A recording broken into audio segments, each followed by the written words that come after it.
ನಮಸ್ತೆ ಕರ್ನಾಟಕ, ಎಲ್ಲರಿಗೂ ಶರಣು ಶರಣಾರ್ಥಿ. ಡಿಜಿಟಲ್ ಬುಕ್ ಕನ್ನಡ ಯೂಟ್ಯೂಬ್ ಚಾನಲ್ಗೆ ಸ್ವಾಗತ ಸುಸ್ವಾಗತ. ಶಿವನ ಆಜ್ಞೆ ಇಲ್ಲದೆ ಒಂದು ಹುಲ್ಲುಕಡ್ಡಿಯೂ ಅಲ್ಲಾಡೋದಕ್ಕೆ ಸಾಧ್ಯವಿಲ್ಲ. ಅದರಂತೆ ಭೂಮಿಯ ಮೇಲೆ ಒಟ್ಟು 4 ಯುಗಗಳು ಇವೆ. ಒಂದು ಸತ್ಯಯುಗ, ತ್ರೇತಾಯುಗ, ದ್ವಾಪರಯುಗ ಅಂತ್ಯಗೊಂಡು ಈಗ ಚಾಲ್ತಿಯಲ್ಲಿರೋದು ಕಲಿಯುಗ ಅಂದ್ರೆ ಕಲ್ಕಿಯುಗ. ಸತ್ಯಯುಗದಲ್ಲಿ ಧರ್ಮ 4 ಕಾಲುಗಳ ಮೇಲೆ ನಿಂತಿತ್ತು.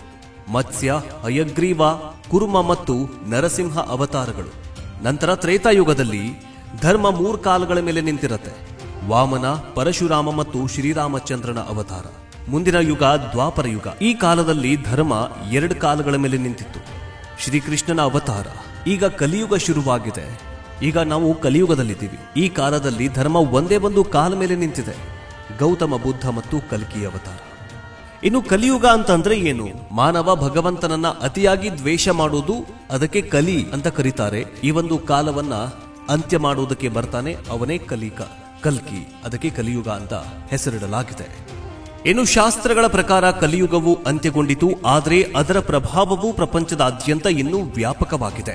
ಈ ಸಮಯದಲ್ಲಿ ಕಲಿಯುಗದ ಕೊನೆಯ ಹಂತ ನಡೀತಾಗಿದೆ. ಅದಕ್ಕಾಗಿಯೇ ಕಲಿಯು ಇಡೀ ಪ್ರಪಂಚದ ಮಾನವ ಸಮಾಜವನ್ನ ಸಂಪೂರ್ಣವಾಗಿ ಬಾಧಿಸುತ್ತಿದ್ದಾನೆ. ವಿಶೇಷವಾಗಿ ಈ ಜಗತ್ತಲ್ಲಿ ಸಹೋದರರ ನಡುವೆ, ಪತಿಪತ್ನಿಯರ ನಡುವೆ, ಕುಟುಂಬಗಳ ನಡುವೆ, ಹಳ್ಳಿಗಳ ನಡುವೆ, ರಾಜ್ಯಗಳ ನಡುವೆ ಮತ್ತು ದೇಶಗಳ ನಡುವೆ ಕಲಿ ತನ್ನ ಪ್ರಭಾವವನ್ನ ಒಳಪಡಿಸುತ್ತಿದ್ದಾನೆ. ಇಡೀ ಜಗತ್ತು ಇಂದು ನರಳಾಗ್ತಾ ಇದೆ. ರೋಗ ರುಜಿನಗಳಿಂದ ಇಡೀ ಜಗತ್ತು ತತ್ತರಿಸಿ ಹೋಗಿದೆ. ಔಷಧ ಬಳಕೆ ಇಲ್ಲದೆ ಇಂದು ಮಾನವ ಸಮಾಜ ಬದುಕುವುದು ಕಷ್ಟಕರವಾಗಿದೆ. ಮುಂದೆ ಬರುವ ವರ್ಷದೊಳಗೆ ಇಡೀ ಜಗತ್ತು ಅನೇಕ ಭೀಕರ ವಿಪತ್ತುಗಳನ್ನ ಎದುರಿಸಲಿದೆ ಅಂತ ಈ ಭವಿಷ್ಯವಾಣಿಯಲ್ಲಿ ಬರೆಯಲಾಗಿದೆ. 1. ವಿಶ್ವಸಮರ. 3. ಆಹಾರ ಬಿಕ್ಕಟ್ಟು, ವಾಯು ಪ್ರಳಯ, ಜಲಪ್ರಳಯ, ಅಗ್ನಿ ಪ್ರಳಯ, ಭೂಕಂಪ, ಕ್ಷಾಮ, ಅಜ್ಞಾತ ರೋಗ, ಸಾಂಕ್ರಾಮಿಕ. ಮುಂದೆ 2025 ವರ್ಷದಲ್ಲಿ ಶನಿಯು ಮೀನರಾಶಿಯಲ್ಲಿ ಸಾಗುತ್ತಾನೆ. ಆಗ ಈ ಎಲ್ಲ ವಿಪತ್ತುಗಳು ತಮ್ಮ ತೀವ್ರ ಸ್ವರೂಪವನ್ನ ಪಡೆದುಕೊಳ್ಳುತ್ತವೆ. ಮುಂಬರುವ ಸಮಯದಲ್ಲಿ ಎಲ್ಲಾ ವೈಜ್ಞಾನಿಕ ಉಪಕರಣಗಳು, ಕಂಪ್ಯೂಟರ್ಗಳು, ಉಪಗ್ರಹಗಳು ಇತ್ಯಾದಿ ಸ್ಥಿರವಾಗತ್ತೆ, ಅಂದ್ರೆ ಬಂದ್ ಆಗತ್ತೆ ಅಂತ ಹೇಳಲಾಗಿದೆ. ಪ್ರಸ್ತುತ ಮಾನವ ಸಮಾಜ ರಕ್ಷಣೆ ಹೇಗೆ, ಮಾನವನ ಭವಿಷ್ಯವೇನು ಎಂಬ ಪ್ರಶ್ನೆ ಎಲ್ಲರನ್ನ ಕಾಡಬಹುದು. ಈ ಎಲ್ಲ ಪ್ರಶ್ನೆಗಳಿಗೆ ಉತ್ತರವನ್ನ ಭವಿಷ್ಯ ಮಾಲಿಕ ಅನ್ನುವಂತಹ ಗ್ರಂಥದಲ್ಲಿ ವಿವರಿಸಲಾಗಿದೆ. ಇದನ್ನ 600 ವರ್ಷಗಳ ಹಿಂದೆ ಒಡಿಶಾದಲ್ಲಿ ಜನಿಸಿದ ಪಂಚಸಖರು ಒಡಿಶಾ ಭಾಷೆಯಲ್ಲಿ ಬರೆದಿಟ್ಟಿದ್ದಾರೆ. ಹಾಗೆಯೇ ಈ ರಹಸ್ಯ ಪುಸ್ತಕ ಇಂದಿಗೂ ಕೂಡ ಜನರ ಮುಂದೆ ಬಂದಿರಲಿಲ್ಲ.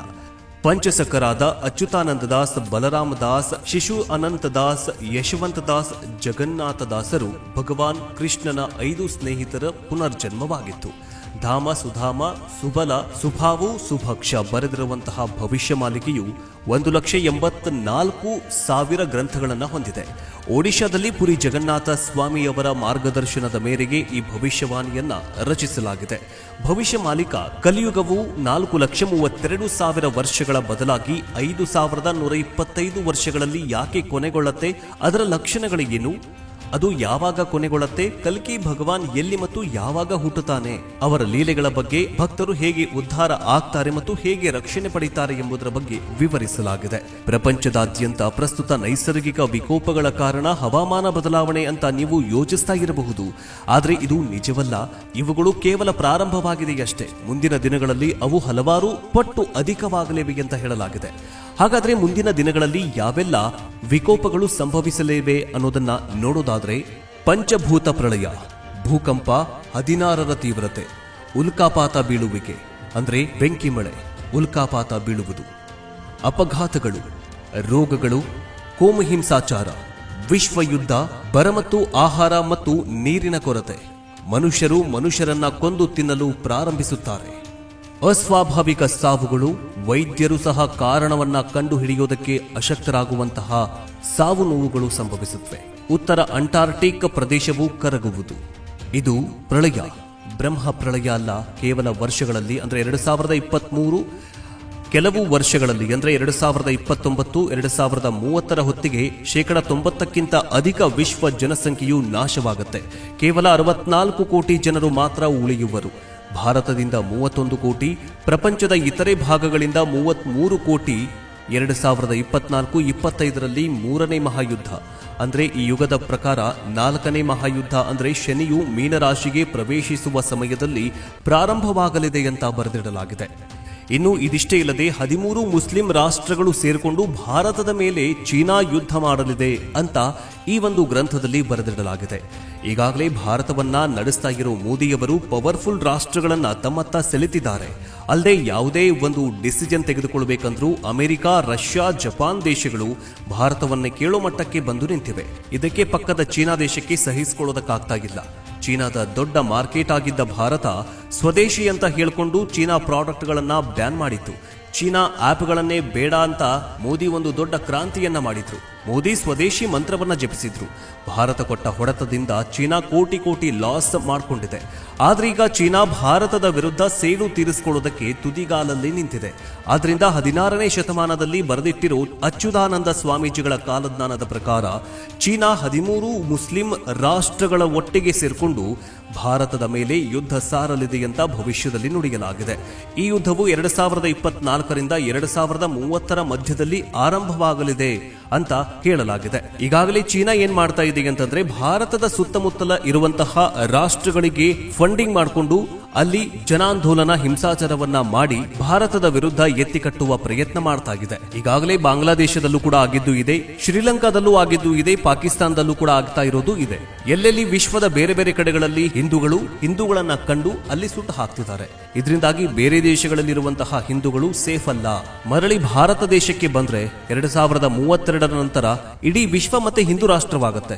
ಸೊ ಅಂದಿನಿಂದ ನಮ್ಮ ಆಟ ಶುರುವಾಗುತ್ತೆ. ಆದರೆ 2025ರಿಂದ 2030ರವರೆಗೆ ನಮ್ಮ ದೇಶಕ್ಕೆ ಅನೇಕ ಗಂಡಾಂತರಗಳು ಫಿಕ್ಸ್ ಅಂತ ಈಗಾಗಲೇ ಭವಿಷ್ಯವಾಣಿಯಲ್ಲಿ ಹೇಳಲಾಗಿದೆ. ಈಗಾಗಲೇ ಭಾರತವನ್ನ ನಡೆಸ್ತಾ ಇರೋ ಮೋದಿಯವರು ಪವರ್ಫುಲ್ ರಾಷ್ಟ್ರಗಳನ್ನ ತಮ್ಮತ್ತ ಸೆಳೆತಿದ್ದಾರೆ. ಅಲ್ಲದೆ ಯಾವುದೇ ಒಂದು ಡಿಸಿಷನ್ ತೆಗೆದುಕೊಳ್ಳಬೇಕಂದ್ರೂ ಅಮೆರಿಕ, ರಷ್ಯಾ, ಜಪಾನ್ ದೇಶಗಳು ಭಾರತವನ್ನೇ ಕೇಳೋ ಮಟ್ಟಕ್ಕೆ ಬಂದು ನಿಂತಿವೆ. ಇದಕ್ಕೆ ಪಕ್ಕದ ಚೀನಾ ದೇಶಕ್ಕೆ ಸಹಿಸಿಕೊಳ್ಳೋದಕ್ಕಾಗ್ತಾ ಇಲ್ಲ. ಚೀನಾದ ದೊಡ್ಡ ಮಾರ್ಕೆಟ್ ಆಗಿದ್ದ ಭಾರತ ಸ್ವದೇಶಿ ಅಂತ ಹೇಳಿಕೊಂಡು ಚೀನಾ ಪ್ರಾಡಕ್ಟ್ಗಳನ್ನ ಬ್ಯಾನ್ ಮಾಡಿತ್ತು. ಚೀನಾ ಆಪ್ಗಳನ್ನೇ ಬೇಡ ಅಂತ ಮೋದಿ ಒಂದು ದೊಡ್ಡ ಕ್ರಾಂತಿಯನ್ನ ಮಾಡಿದ್ರು. ಮೋದಿ ಸ್ವದೇಶಿ ಮಂತ್ರವನ್ನ ಜಪಿಸಿದ್ರು. ಭಾರತ ಕೊಟ್ಟ ಹೊಡೆತದಿಂದ ಚೀನಾ ಕೋಟಿ ಕೋಟಿ ಲಾಸ್ ಮಾಡಿಕೊಂಡಿದೆ. ಆದ್ರೆ ಈಗ ಚೀನಾ ಭಾರತದ ವಿರುದ್ಧ ಸೇಡು ತೀರಿಸಿಕೊಳ್ಳೋದಕ್ಕೆ ತುದಿಗಾಲಲ್ಲಿ ನಿಂತಿದೆ.